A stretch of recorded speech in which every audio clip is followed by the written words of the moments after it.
Oi, eu sou o Coelho e hoje nós vamos continuar a série das vitaminas. Hoje eu vou falar da vitamina B2 e da vitamina B3.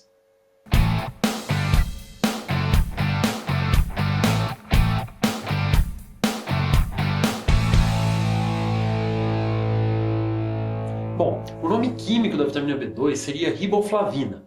Ela é uma substância que ela tem uma ação muito grande nos processos de produção de energia do organismo.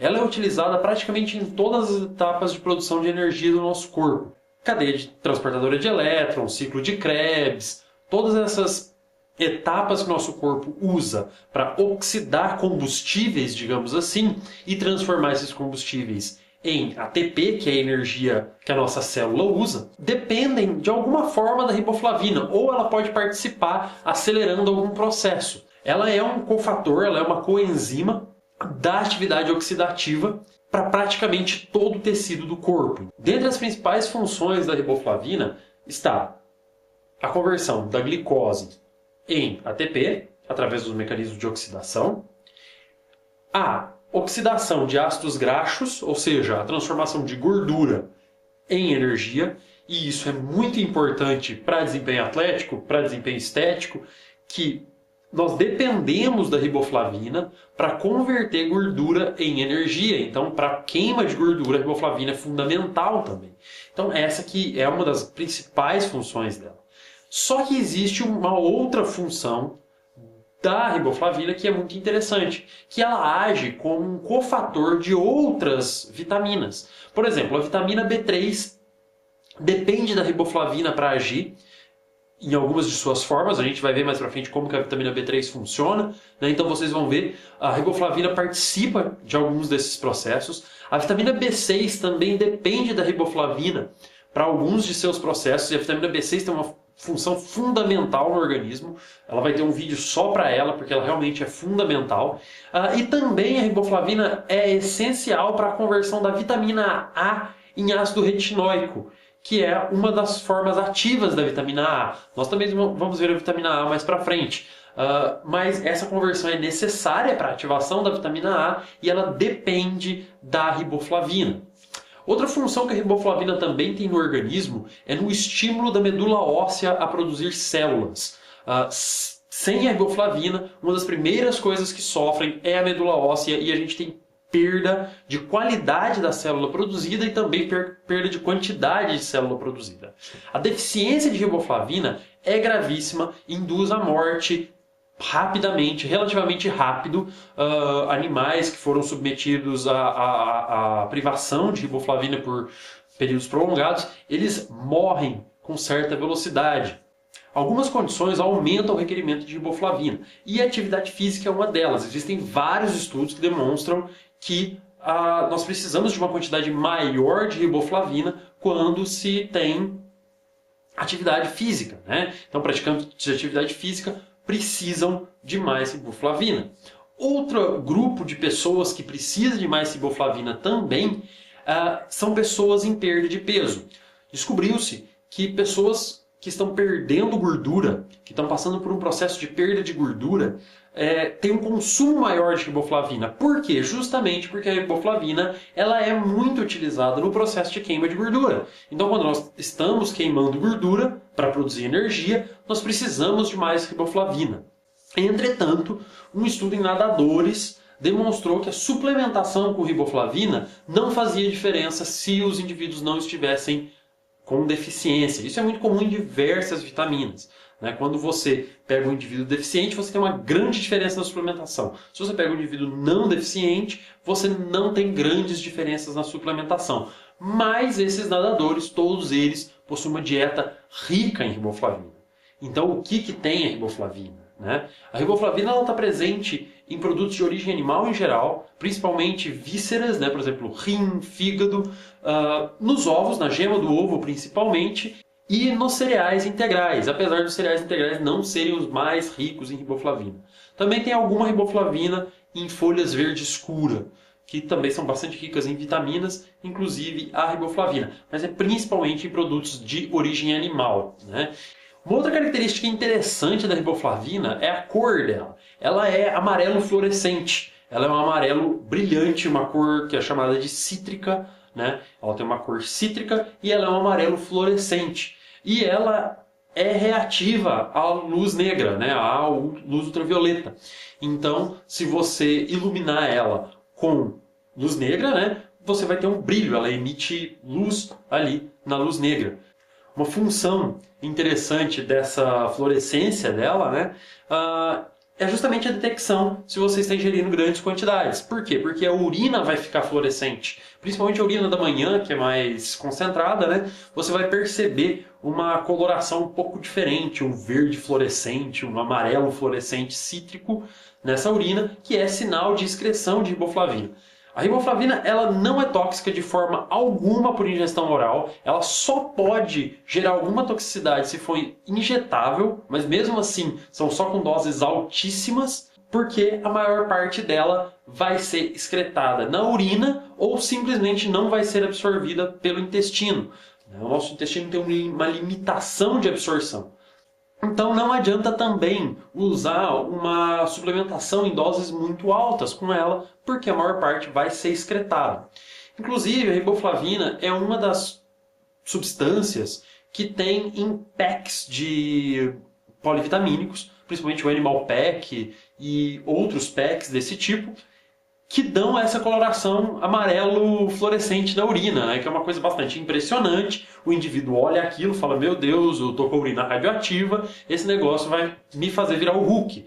Né? Então existe todo um processo psicológico aí que as empresas usam. Como a riboflavina é extremamente barata, ela é uma vitamina realmente barata e fácil de ser produzida em escala industrial, eles adicionam bastante riboflavina nesses polivitamínicos. Ela não é tóxica, então ela também não vai causar problemas. O indivíduo vê a riboflavina na urina e se impressiona, acha aquilo extremamente impactante, e isso traz uma resposta psicológica que faz o indivíduo achar que aquele produto realmente é mais forte do que realmente é. Né? Nós sabemos que esses packs, apesar de serem ótimos polivitamínicos, muitos deles são ótimos polivitamínicos, realmente eles não fazem milagre nenhum. Né? Mas o indivíduo vê a urina daquela cor diferente e se impressiona. Né? Então isso aí faz parte um pouco da psicologia aí das empresas que produzem polivitamínicos. Né?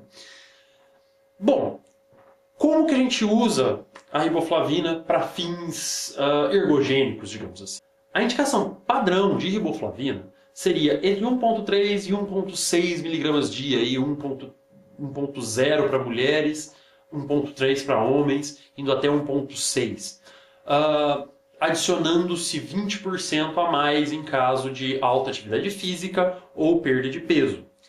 Mas uma dose que tem sido usada com certa tranquilidade, uma parte dela é excretada na urina, mas isso não tem problema, garante que se tem uma quantidade bastante alta, seria em torno de 15 mg dia. A gente está vendo aí que está indo para 10 vezes a dose recomendada. Sim, 10 vezes a dose recomendada.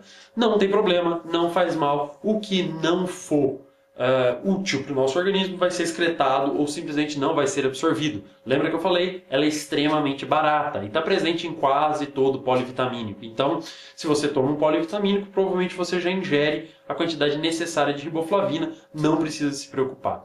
Megadose de riboflavina não faz muito sentido. Como eu disse, a gente não vai absorver, não vai aproveitar, não tem como fazer megadose de riboflavina. Tá ok? Então a riboflavina é uma vitamina simples, mas essencial. A gente não pode descuidar dela. Algumas pessoas podem entrar em deficiência de riboflavina. Em que condição? Ingerindo carboidratos polidos, de cereais polidos, de batata, que tem muito pouca riboflavina, e frango. Então, o fisiculturista pode ter problema com deficiência de riboflavina se ele estiver comendo só arroz com frango, batata doce com frango.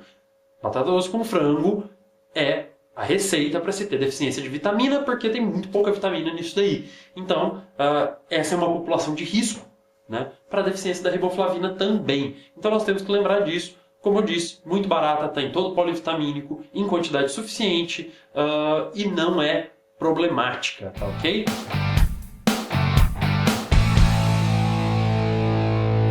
Vitamina B3. Bom, vitamina B3 nós precisamos separar ela. Existem duas formas principais ou formas diferenciadas de vitamina B3 que nós precisamos comentar. Uma delas é a niacina, ou ácido nicotínico. Ácido nicotínico e niacina, mesma coisa. E a outra é a nicotinamida. Né? Como deu para ver, uma é uma amida, a outra não. Então, isso tem diferença. Por que existe essa separação? Porque tem algumas coisas que somente a niacina faz e outras coisas que somente a nicotinamida faz. Elas são conversíveis no organismo, mas só em alguns casos. Então, quando você ingerir niacina, você está ingerindo somente niacina. E uma pequena parte dela só que vai ser convertida em nicotinamida. Mesma coisa para nicotinamida, tá? Então, é bom saber que a gente tem essa separação de niacina, nicotinamida, né? A niacina é o ácido nicotínico, então tem essa diferença. Bom, só pelo nome das substâncias a gente já consegue perceber um pouquinho qual vai ser a ação dela, né? Ácido nicotínico, nicotinamida, nicotina, né? O que é a nicotina? A gente lembra rapidamente do cigarro, né? E por que a nicotina vicia, etc. Porque nós temos um receptor específico de nicotina no nosso organismo, nos nossos neurônios, no nosso cérebro. Então nós vamos ter nicotina. Então, obviamente, a vitamina B3 ela tem uma relação com o sistema nervoso, porque ela tem relação com o receptor nicotínico. A função principal da vitamina B3, tá ok? Em especial aí, no caso, a nicotinamida, é a reparação celular. Quando uma célula é destruída ou lesionada, ela precisa ser reparada. E para ser reparada, precisa haver uma mudança no núcleo dessa célula para que esse núcleo produza tudo aquilo que a célula está precisando para ser reconstruída. Então, ela tem uma função muito grande, por exemplo, em processos de artrite, em lesões articulares. A vitamina B3 ela pode ser muito benéfica para isso, evitando esses processos e evitando outros processos degenerativos também. Inclusive, por exemplo, a diabetes tipo 1, que é de degradação de célula pancreática. Ela previne isso, né? Então, a vitamina B3 ela previne a destruição de diversas células e ela modula a reparação celular em vários tecidos. Por exemplo, o fígado precisa da vitamina B3 para fazer essa regulação, né? Então, o reparo de DNA é feito a partir de uma substância que é a poli-ADP-ribose, que ela é fundamental para que se tenha essa mudança de produção dentro da célula, de síntese dentro da célula, síntese de proteínas e de outras substâncias para que se repare as células e também para reparação de DNA, porque o DNA ele pode ser lesionado em algumas situações e quem faz a reparação é também essa substância que é estimulada pela nicotinamida, principalmente pela nicotinamida no caso. A reparação de DNA ela depende da vitamina B3. A deficiência de vitamina B3 ela gera problemas degenerativos no organismo, como toda vitamina, e em grande parte está ligado a isso, a essa incapacidade do nosso organismo reparar e reconstruir e produzir novo DNA. Né? Então aí a gente entra, por exemplo, na parte muscular, quando existe uma demanda grande, ou seja, quando existe muito esforço, as nossas células musculares aumentam o número de núcleos. Né? Então quando você tem um aumento do número de núcleos, você precisa da vitamina B3 para poder mediar o processo que novos núcleos serão criados na célula muscular, que é uma célula multinucleada. Outra função que nós temos aí da vitamina B3, no caso aí já da niacina, seria a produção de NAD. O NAD ele é uma substância essencial para a produção de energia do nosso corpo também, assim como a vitamina B2. E é aí que entra a vitamina B2. Para que eu tenha esse NAD disponível a partir da vitamina B3, eu preciso da vitamina B2. E quando isso acontece, eu produzo uma molécula de NAD que vai oxidar vários materiais no nosso organismo através de enzimas. Mas a gente precisa desse NAD para que a enzima funcione. Então, por isso que ela é uma coenzima, né? Como toda vitamina, é uma coenzima, né? E esse NAD ele é fundamental, principalmente para aumento de transcrição na célula. Ou seja, produzir RNA, produzir novas moléculas de DNA. Então, é fundamental para toda reprodução celular e para toda reparação celular. Esse NAD também tem uma função extremamente importante no sistema imune. E aí entra a nicotinamida. A nicotinamida ela comprovadamente, aumenta a capacidade do sistema imune de combater certas doenças. Alguns estudos provaram que altas doses de nicotinamida, realmente muito altas, impraticáveis, previnem, inclusive, a infecção por bactérias super resistentes. Bactérias são resistentes a todos os antibióticos e que nada consegue matar. Altas doses de nicotinamida aumenta a resposta do organismo a essas bactérias e consegue destruir essas bactérias. Em termos profiláticos, aí, níveis menores de nicotinamida elevam muito a capacidade do sistema imune combater doenças. Tá? Então tem uma ação sobre medula óssea também. Né? Em geral, a vitamina B age sobre medula óssea e a nicotinamida é mais uma que vai agir sobre medula óssea, melhorando o sistema imune. Outra função aí da niacina, vamos voltar à niacina, é diretamente sobre o sistema nervoso central. Por um motivo que ainda não se compreende muito bem, acredita-se estar ligado à produção de NAD e também à função do receptor nicotínico. A niacina tem uma forte capacidade de melhorar sintomas de depressão. As doses utilizadas para isso são muito altas, são doses que já se aproximam das doses tóxicas, porque a vitamina B3 sim pode ser tóxica. Mas esse efeito é um efeito bastante real e um efeito bastante perceptível por quem tem tendências depressivas, inclusive pessoas com tendência a suicídio e coisas do tipo. Okay?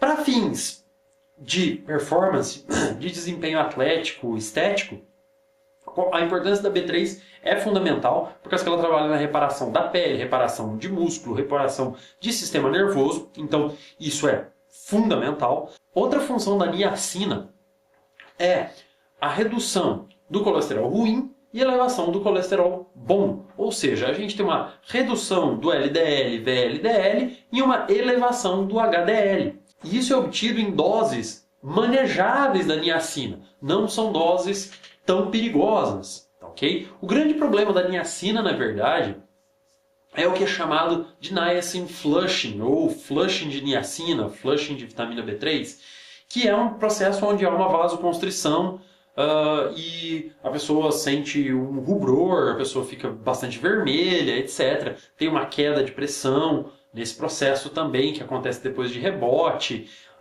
Enfim, ela gera uma alteração vascular no organismo que é bastante desconfortável. Só que isso pode ser desviado, na maioria dos casos. A gente consegue desviar disso, tá ok?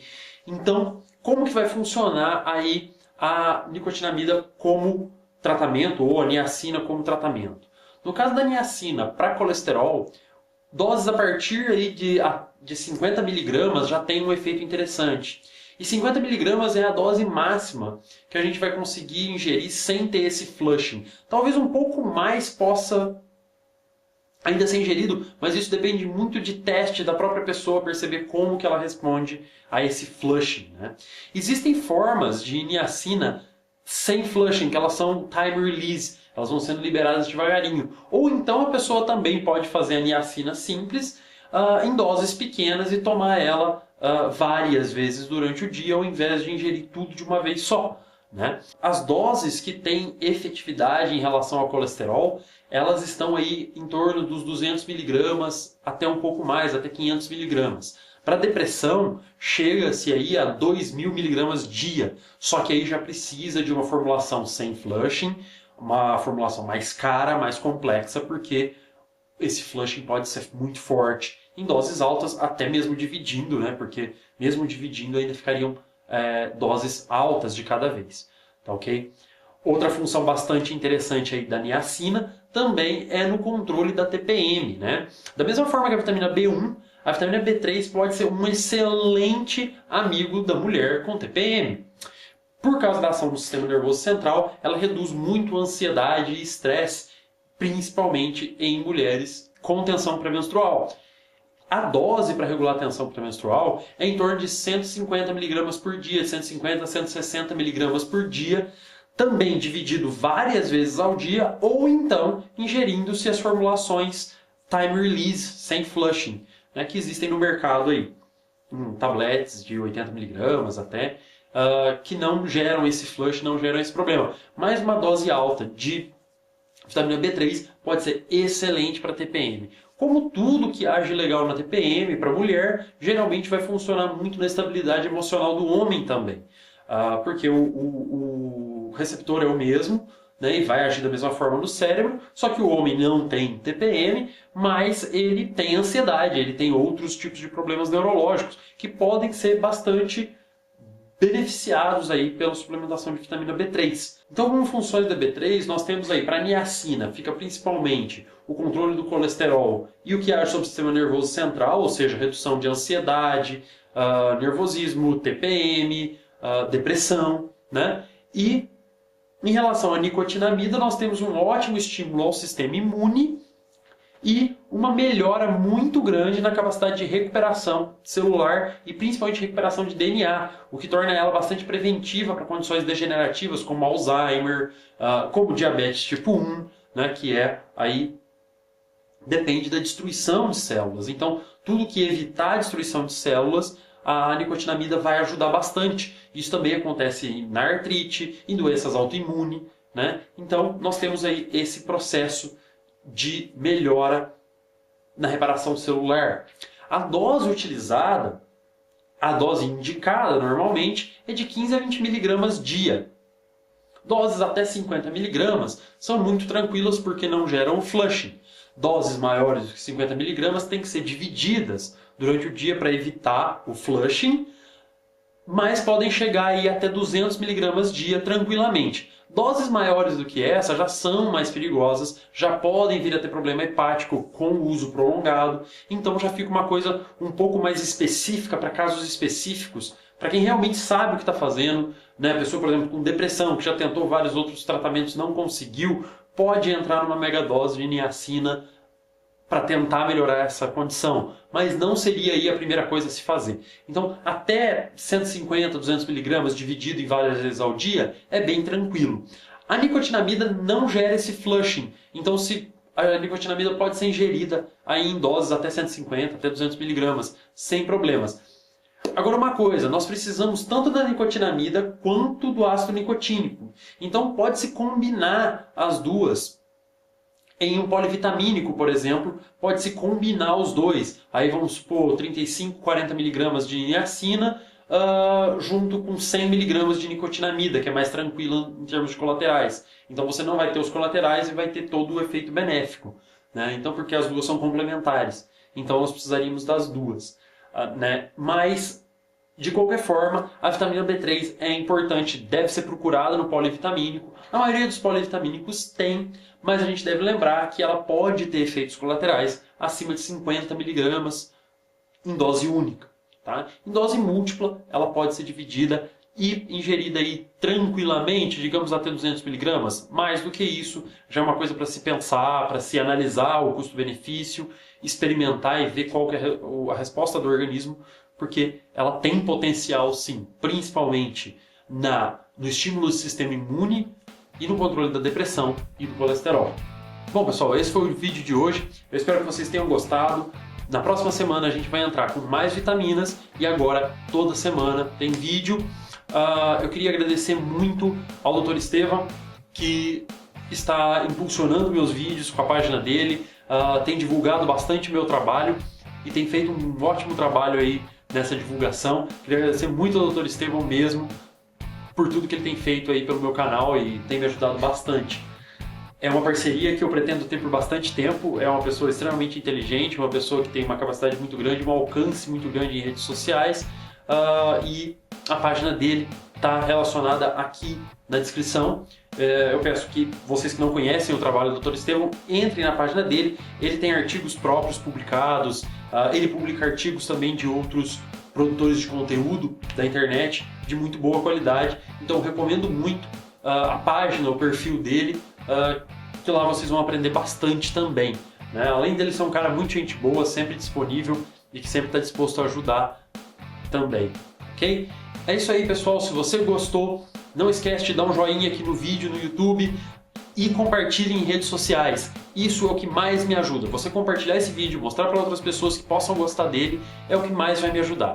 Se você quiser eu estou aceitando doações em Bitcoin. Se você não sabe o que é Bitcoin, dá uma pesquisada no Google. É interessante, é uma criptomoeda, é uma moeda fora dos padrões tradicionais e que pode ser utilizada para muitas coisas, inclusive, por exemplo, para você me doar algum Bitcoin. Você pode me doar um Satoshi, não tem problema, que é uma unidade muito pequena, é muito pouquinho dinheiro que você pode me doar, mas é que já vai estar me ajudando de alguma forma a continuar com o trabalho aqui no canal. Tá ok? Então tem o número da minha carteira de Bitcoins aqui na descrição.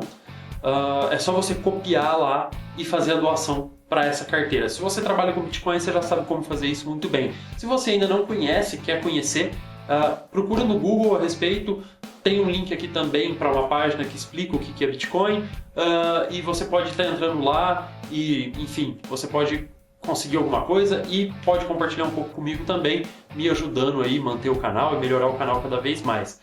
Outras formas de me ajudar virão por aí, ainda não tive tempo de organizar, mas o canal está em processo de reforma, de reformulação, reorganização, para que ele fique cada vez melhor, mais profissional, mais estável, para que não fique tanto tempo sem vídeo como tem ficado, mas a intenção é esse ano aí a gente dar uma revamp aí no canal, dar uma renovada, dar uma modificada nele e fazer ele cada vez melhor para vocês e para mim também, porque eu gosto muito de fazer isso daqui e cada vez quanto melhor ele ficar, melhor. Vocês repararam que a iluminação tá estranha? É porque eu tô sem luz aqui no teto do meu quarto, então tá meio complicado, né? Mas eu fiquei sem luz hoje e não consegui ainda colocar a iluminação correta aqui, né? Mas é isso daí, pessoal.